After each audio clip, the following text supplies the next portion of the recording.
Hi friends, welcome to प्यारा India. Bihar तकनीकी सेवा आयोग द्वारा 10,709 पदों पर एएनएम की भर्ती 2022 में निकाली गई थी, जिसका आवेदन भी पूरा हो चुका था। और उस समय क्या था कि नियमावली जो था आपका मेरिट बेस के आधार पर सिलेक्शन होने वाला था, मगर अब नया नियमावली लाया गया है 2023 नियमावली, जिसके अनुसार अब क्या होगा कि आपका एग्ज़ाम होगा, उस परीक्षा में जो आपका मार्क्स आएगा उसके आधार पर आपका मेरिट लिस्ट तैयार किया जाएगा। ठीक है, जिसके वजह से फिर से इस भर्ती में आवेदन करने का मौका दिया गया है। तो जो बच्चे पहले आवेदन कर चुके हैं तो उनको तो आवेदन करने की ज़रूरत नहीं है, 2022 में ही बहाली निकाला गया था। मगर जो बच्चे आवेदन नहीं किए हैं वो आवेदन फिर से कर सकते हैं। इस पर हम डिटेल वीडियो बना चुके हैं, जितने भी इसके बारे में नियम कानून है सभी पर हम वीडियो बनाकर बता चुके हैं, और वो वीडियो जाकर आप देख सकते हैं विशेष जानकारी के लिए। इसमें हम बात करेंगे सिर्फ आपका जो सिलेबस है, जो एग्ज़ाम होने वाला है भर्ती के लिए इंट्रेंस एग्ज़ाम, उस एग्ज़ाम का सिलेबस क्या है, कहाँ से सवाल पूछे जाएंगे, किस तरह से आपकी परीक्षा लिया जाएगा, इस पे हम बात करेंगे। इसलिए वीडियो को पूरा वॉच करें। फिर भी किसी तरह के आपको डाउट रहते हैं तो कमेंट करके पूछ सकते हैं, उसकी जानकारी होगी तो हम रिप्लाई देने की कोशिश ज़रूर करेंगे। और चैनल पर आप नए हैं तो चैनल को सब्सक्राइब कर लें और बेल आइकन घंटी को प्रेस करें, जिससे कि नए वीडियो की नोटिफिकेशन आपको मिलती रहे। ठीक है, और वीडियो अच्छी लगे तो लाइक करें, अपने दोस्तों को शेयर करें। तो देखिए, चलिए देखते हैं सिलेबस के बारे में। तो सबसे पहले सिलेबस के बारे में देखने से पहले आपको एक चीज़ पता होना चाहिए कि किस प्रकार से परीक्षा होगा। तो यहाँ पे हम आपको पहले पीडीएफ एक दिखा देते हैं, जो पहले जारी किया गया था बिहार तकनीकी सेवा आयोग द्वारा भर्ती के लिए। ये 19 सितंबर 2023 को जारी किया गया है। तो इसमें देखिए, सिलेक्शन प्रोसेस दो तरह से होगा, पहला चरण और दूसरा चरण। ठीक है, तो पहला चरण में क्या है आपका कि कंप्यूटर बेस एग्जाम होने वाला है। ठीक है, कंप्यूटर बेस एग्जाम होगा, उसमें ऑब्जेक्टिव सवाल पूछे जाएंगे, 4 आपका ऑप्शन रहेगा। ठीक है, और 4 ऑप्शन में एक ऑप्शन सही होगा, उस पर आपको क्लिक करना होगा। तो आपको इस प्रकार से ऑब्जेक्टिव सवाल पूछे जाएंगे। ठीक है, कंप्यूटर बेस एग्जाम होगा प्रथम चरण में। और ये चरण जो होगा इसमें कितने सवाल होंगे, तो 100 सवाल दिए गए हैं। यहाँ पे लिखा गया कि 100 सवाल होंगे 100 नंबर के, यानी एक सवाल 1 नंबर का होगा। ठीक है, और आपको 2 घंटा टाइम दिया जाएगा परीक्षा के लिए। तो ये सब चीज़ें आपको पता चल गया कि आपका कंप्यूटर बेस एग्जाम होने वाला है, 100 सवाल पूछे जाएंगे, प्रत्येक सवाल 1 नंबर का होगा और 2 घंटा समय दिया जाएगा। और सबसे मेन बात है यहाँ पे आपका क्या है कि निगेटिव मार्किंग रखा गया है। अगर आपने किसी भी सवाल को गलत करते हैं, देख सकते हैं यहाँ पर साफ कर दिया गया है कि निगेटिव मार्किंग रखा गया है। अगर आप गलत करते हैं तो 0.25 नंबर काट लिया जाएगा। इसका मतलब ये है कि अगर आप एक सवाल सही करते हैं तो आपको 1 नंबर दिया जाएगा, मगर अगर आप गलत सवाल करते हैं तो 0.25 नंबर काटा जाएगा। यानी कि अगर 4 सवाल आप गलत कर देते हैं तो 1 नंबर आपका चल जाएगा। ये बात ध्यान में रखना है। तो इस प्रकार से आपका एग्जाम होने वाला है। और देखिए, यहाँ पे नॉर्मलाइजेशन की बात कही गई है। ठीक है, नॉर्मलाइजेशन यानी कि जो आपका परीक्षा होने वाला है 2 से 3 पाली में परीक्षा होगी, जिसके कारण नॉर्मलाइजेशन तैयार किया जाएगा। नॉर्मलाइजेशन में और क्या किया जाएगा कि अगर जो आपका मार्क्स आएगा, तो देख सकते हैं यहाँ पे बताया गया है कि मार्क्स जो आएगा ना, जैसे कि जो भी आपका नंबर आएगा उसमें 0.6 से गुना करके जो नंबर आएगा वही आपको दिया जाएगा। जैसे मान लीजिए कि आपने 100 सवाल पूछा गया, 50 नंबर आप प्राप्त किए हैं, 50%। ठीक है, तो 50% अंक में क्या किया जाएगा, 0.6 से यहाँ पे गुना कर दिया गया, तो कितना आ गया, 30 नंबर। तो इस प्रकार से आपको नंबर दिया जाएगा। ठीक है, जो आपका एग्जाम होगा उसमें।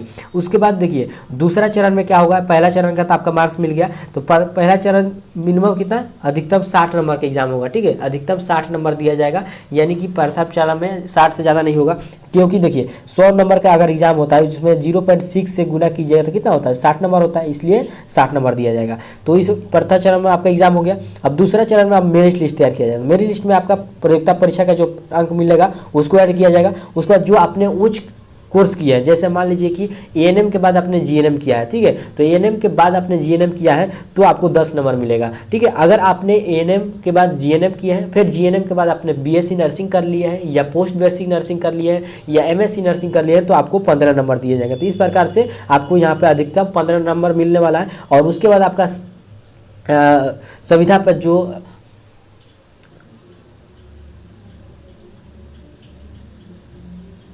देख सकते हैं कि संविधा पे जो कार्य अनुभव है, जो भी अस्पताल में आप काम किए हैं, तो उसमें अगर 1 साल आप अगर काम किए हैं संविधा पर, तो 5 नंबर यहाँ पर दिया जाने वाला है। तो यही बात यहाँ पे है। ठीक है, अब क्या क्या चीज़ कैसे ऐड किया जाएगा, इसमें हम वीडियो पूरा डिटेल से बना चुके हैं। ठीक है, यहाँ पे सिर्फ आपको नियम बता दिए, इस प्रकार से होने वाला है।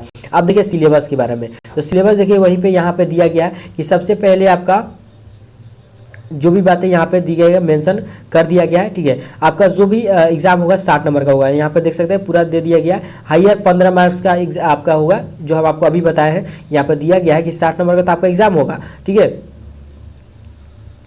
देख सकते हैं 60 नंबर का रिटन एग्जाम होगा, 15 नंबर हायर क्वालिफिकेशन यानी कि जो आपने डिग्री हासिल किया है, और 25 मार्क्स आपका एक्सपीरियंस पर दिया जाएगा। तो ये हम आपको बता दिए। अब देखिए टाइप ऑफ क्वेश्चन किस प्रकार का, ऑब्जेक्टिव रहेगा, multiple choose question with single best response type. ये कहना चाहता है कि 4 ऑप्शन रहेंगे जिसमें एक ऑप्शन सही होगा। ठीक है, इस प्रकार से एग्जाम होने वाला है। अब देखिए यहाँ पे दे रहा है कि टाइम क्या रहेगा, ड्यूरेशन ऑफ टाइम। तो यहाँ पे अभी क्लियर नहीं किया गया कितना टाइम किया जाएगा, यहाँ सिलेबस में बोला गया है कि आपका टाइम नहीं फिक्स किया गया, वो डिपेंड करता है कितने सवाल आपसे पूछे जाएंगे, उस पर टाइम डिपेंड करेगा। तो यहाँ पे अभी क्लियर नहीं किया गया। अब देखिए सब्जेक्ट कौन कौन से सब्जेक्ट से सवाल पूछे जाएंगे। तो सबसे पहला सब्जेक्ट है आपका हेल्थ फॉर्मुलेशन। ठीक है, उसके बाद दूसरा है चाइल्ड हेल्थ नर्सिंग, तीसरा है कम्युनिटी हेल्थ नर्सिंग, चौथा है प्राइमरी हेल्थ केयर नर्सिंग। ठीक है, और उसके बाद पांचवा है आपका मिडवाइफरी, और छठा है हेल्थ केयर मैनेजमेंट। तो ये 6 सब्जेक्ट हैं जिससे कि आपके सवाल पूछे जाएंगे। ये 6 सब्जेक्ट आपके एएनएम कोर्स में पढ़ना होता है। ठीक है, और हिंदी और इंग्लिश दोनों में एग्जाम होगा, इस बात को ध्यान में रखना है। अगर आपने हिंदी से पढ़ा है तो हिंदी में भी एग्जाम दे सकते हैं, टेंशन लेने वाली बात नहीं है। अब देखिए यहाँ पर पूरा क्लियर कर दिया गया कि मिड वाइफरी जो सब्जेक्ट है, इसमें आपको कौन कौन सा टॉपिक से सवाल पूछे जाएंगे। जैसे कि यहाँ पर दे दिया गया है डिस्क्राइब ऑफ मेल और फीमेल रिप्रोडक्टिव ऑर्गन। तो ये टॉपिक आपको पढ़ के जाने होंगे। जैसे कि explain of process of connection of foetal development. तो यहाँ पे जितना भी टॉपिक का नाम दे दिया गया, ये सभी आपको एकदम इंपॉर्टेंट है, पढ़ के जाना होंगे, क्योंकि इसी से सवाल पूछे जाएंगे। यहाँ पे पूरा आपको टॉपिक सब कुछ शेयर कर दिया गया है। तो इस प्रकार मिडवाइफरी का यहाँ पे देख सकते हैं सारा टॉपिक जितने भी हैं सभी को, लगभग 16 टॉपिक हैं जिससे कि आपके सवाल पूछे जाएंगे मिडवाइफरी से। तो ये पूरा आपको पढ़ के जाना होगा। अपना बुक्स के बारे में हम आगे बताएंगे आपको। और उसके बाद देखिए प्राइमरी हेल्थ केयर। अब प्राइमरी हेल्थ केयर जो सब्जेक्ट है, इससे कितने टॉपिक से पूछा जाएगा, तो 9 टॉपिक है, यहाँ पे देख सकते हैं। इसका हम PDF शेयर कर देंगे, वहाँ से आपको डाउनलोड करके आराम से समझ लीजिएगा। ठीक है, कि आपको कौन कौन से टॉपिक पढ़ने हैं, इसको लिख कर आपको पढ़ना होगा टारगेट बनाकर। उसके बाद देखिए दूसरा जो है सब्जेक्ट वो है प्राइमरी हेल्थ केयर। तो प्राइमरी हेल्थ केयर में कितने टॉपिक हैं, 10 टॉपिक है टोटल, इसको पढ़ने होंगे। ठीक है, उसके बाद देखिए child health nursing. Child health nursing में देखिए आपको टोटल आपको 9 टॉपिक दिए गए हैं। ठीक है, 9 टॉपिक इसमें भी दिए गए हैं, आपको पढ़ने होंगे। उसके बाद है कम्युनिटी हेल्थ नर्सिंग, इसमें भी 10 टॉपिक है। और हेल्थ केयर मैनेजमेंट में आपको सबसे कम टॉपिक है, 6 टॉपिक है। और इसके बाद है हेल्थ फॉर्मुलेशन, इसमें भी आपको कम टॉपिक है, लगभग 6 टॉपिक इसमें भी। ठीक है, तो ये हो गया आपका टोटल सिलेबस के बारे में, कौन कौन से टॉपिक पढ़ने हैं, कौन से सब्जेक्ट पढ़ने हैं। तो ये आपके क्या है, बुक लेने की बात करें तो बुक आप जो पढ़े हुए हैं एएनएम कोर्स करने के लिए, वही बुक आपको काम आएगा। ठीक है, उसी में ये सारा चीज़ टॉपिक मिल जाएंगे, उसी से पढ़ सकते हैं। अगर आपको स्पेशल अभी बुक नहीं लिए हैं तो ले सकते हैं, देख सकते हैं ये आपका बुक है, यहाँ पे हम स्क्रीनशॉट लिए हुए हैं, इसको हम दिखा देते हैं आपको। तो एक बुक ये है। ठीक है, ये एएनएम नर्सिंग के लिए है। यहाँ पे देखिए ये बुक इस प्रकार से, यहाँ पे आपको क्या क्या चीज़ें दिया गया है, जैसे कि राजस्थान, बिहार, उत्तर प्रदेश, जितने भी गवर्नमेंट है, जहाँ भी राज्य सरकार है, जहाँ भी एएनएम की भर्ती के लिए जो भी परीक्षाएं कराई गई हैं आयोजित, उसमें जितने भी सवाल पूछे गए हैं ऑब्जेक्टिव सवाल, सभी यहाँ पे दिया गया। और ये मेन है कि आपका हिंदी और इंग्लिश दोनों में है। तो जो बच्चे हिंदी में हैं उनके लिए ये बेस्ट बुक है। अगर अंग्रेजी है तो इंग्लिश वाले को बहुत सारे बुक मिल जाएंगे। अब देखिए यहाँ पे एक और बुक है एएनएम भर्ती परीक्षा हेतु। अब देखिए 2100 अधिक विकल्पीय प्रश्न है, एएनएम के सिलेबस के अनुसार है, सब्जेक्ट वाइज टॉपिक वाइज प्रश्न है। तो यहाँ पे देखिए 3-4 हम बुक बता दी हैं आप लोगों को, जो भी आपको अच्छा लगे। यहाँ पे देखिए पूरा अलग अलग पूरा दिया गया है, ये रिफ्रेशर का है बुक, तो ये भी आप ले सकते हैं।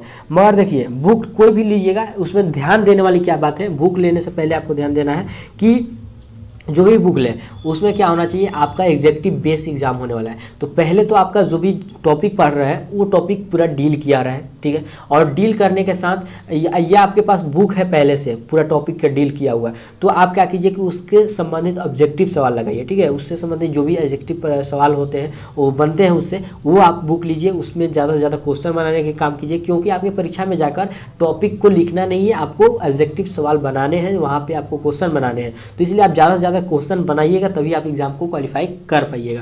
तो इसलिए जो भी बुक आप ले, जहाँ भी कहीं भी बिहार सरकार या इंडिया सरकार के केंद्र सरकार हो या जो भी राज्य सरकार हो, जहाँ भी एएनएम की संबंधित परीक्षाएं हुई है या जीएनएम से जो आपके सिलेबस से मिल रहा है उस सभी का क्वेश्चन आप बनाने की कोशिश करें, ज़्यादा से ज़्यादा क्वेश्चन बनाने की कोशिश करें। जो भी बुक ले उसमें एडजेक्टिव सवाल होने चाहिए, प्रीवियस ईयर क्वेश्चन होना चाहिए। इस चीज़ को देखकर आप बुक लीजिए, ठीक है, तो आपको फायदा होगा। तो जो भी बातें हैं आपको सभी चीज़ बता चुके हैं। अगर फिर भी किसी तरह का आपको डाउट रहता है तो कमेंट करके हमसे पूछें, हम जरूर जानकारी होगी तो उसका रिप्लाई देने की कोशिश करेंगे, नहीं तो वीडियो के माध्यम से आपको बताने की कोशिश करेंगे। तो फ्रेंड वीडियो में बस इतना ही। वीडियो अच्छी लगे तो लाइक करें, अपने दोस्तों को शेयर करें। Thank you.